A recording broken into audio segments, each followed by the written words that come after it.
եթե հավելելու բան ունեք, իմաստն, որի նաև այս համատեքստում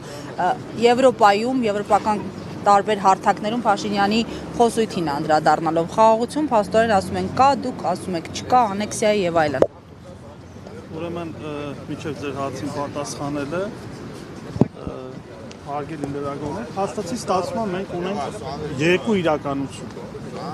2021 թվականի նոյեմբերի 26-ին ստեղծվեց Հայաստանի Հանրապետության եւ Ադրբեջանի Հանրապետության կառավարությունների միջև սահմանազատման հանձնաժողով։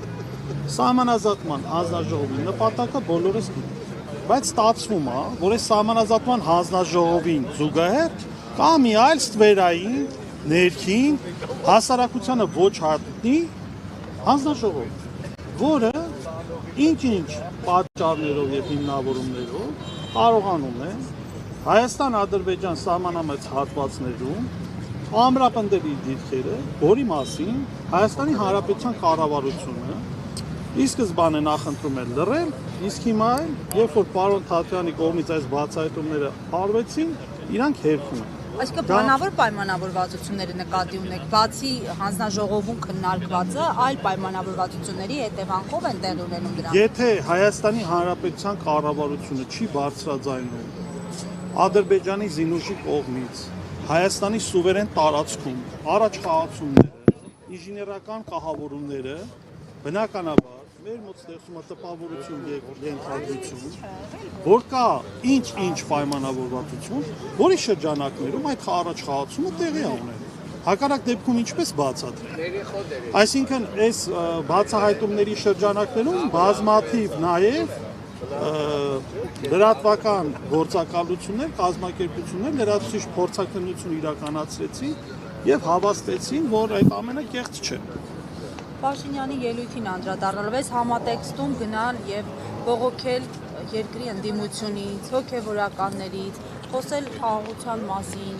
Նիկոլ Փաշինյանի համար այսօր հանրապետությունում գոյություն ունի մեկ օրակարգ։ Դա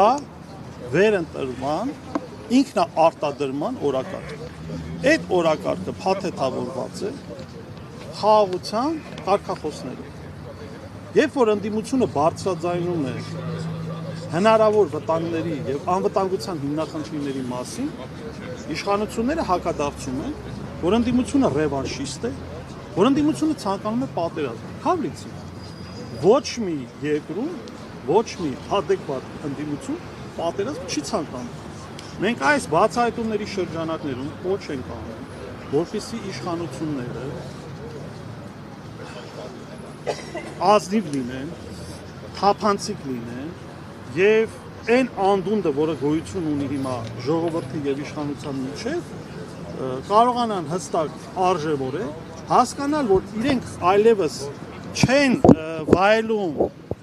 համաժողովրդական վստահություն եւ 2021 թվականին այն ընտրազանգվածը, որը այս իշխանությունը տվել է վստահության քվե, այդ վստահության քվեն չի տվել,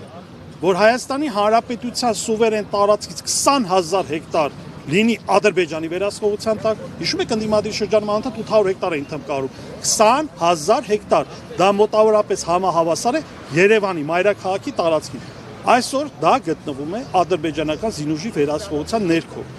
Եվ այն թմկահարումները նաև, որ իշխանությունը ասում է, որ մենք ունենք խաղաղություն, եթե սահմաններին մենք հրանոթների ձայները չենք լսում, դա չի նշանակում, որ մենք խաղաղություն ենք։ Հայաստանի Հանրապետությունը այսօր գտնվում է